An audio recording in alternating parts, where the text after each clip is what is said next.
The scene is set at this Grade 1 listed 16th century manor house of Ingatestone Hall, here in Essex, for an event that is set to honour some very special recipients in military and emergency services. Welcome to the National Service Dog Bravery and Achievement Awards 2016, an event to honour and award our service dogs and their handlers for bravery and outstanding achievement. Here too are family and colleagues of those who will be honoured. They will learn, as will special guests, politicians and VIPs, of the extraordinary courage and bravery shown during military campaigns, emergency rescues and police operations. The venue here at Ingatestone Hall has been in the Peter family since 1540. The current head of the family is Lord Peter, who is proud to be part of a long history with this historic venue.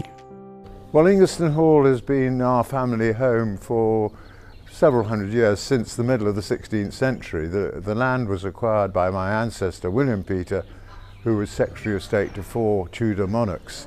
And he built more or less this house. There have been some changes.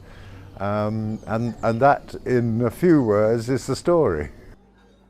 These awards have been acknowledged and formally congratulated by Her Majesty Queen Elizabeth and Prime Minister David Cameron, marking the important role our military and working dogs and handlers play in our safety and security. As the majority of the dogs are handled by Royal Army Veterinary Corps soldiers, of course I have a direct relationship with the operational use of dogs. But I have to also point out that within Defence, it's not just the Royal Army Veterinary Corps or the Army that handles dogs. The Royal Air Force and the Ministry of Defence Police are also principal users of dogs in Defence.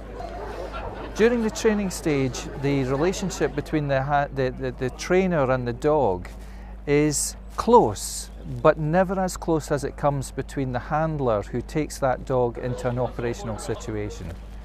When you consider that both dog and handler in Afghanistan could have been at the front of an infantry patrol, and often that handler was a woman, the trust that is there between the dog and the handler, going at the front, potentially placing them in the line of sight for enemy fire and looking for improvised explosive devices, that trust is closer than I think you could get in any animal-human relationship.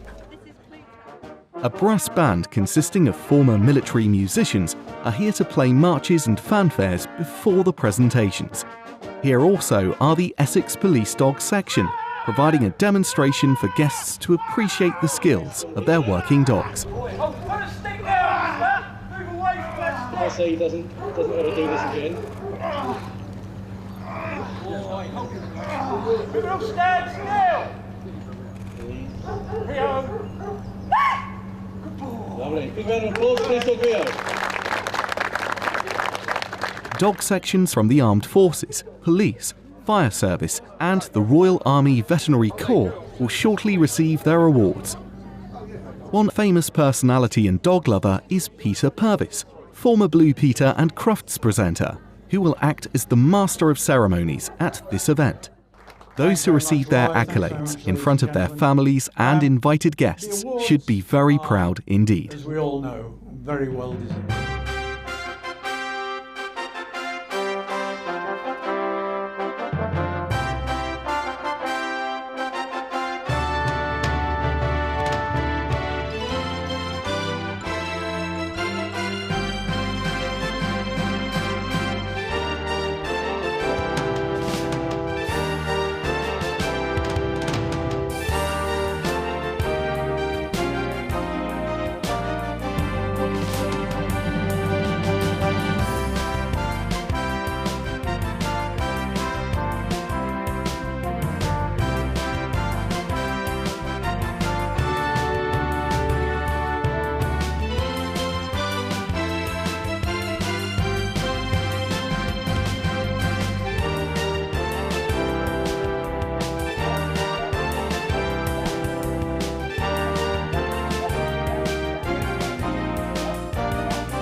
These awards have celebrated the brave and vitally important role played by our service personnel and their working dogs, protecting troops during missions, safeguarding the general public on police operations, and providing life-saving rescues in disaster areas.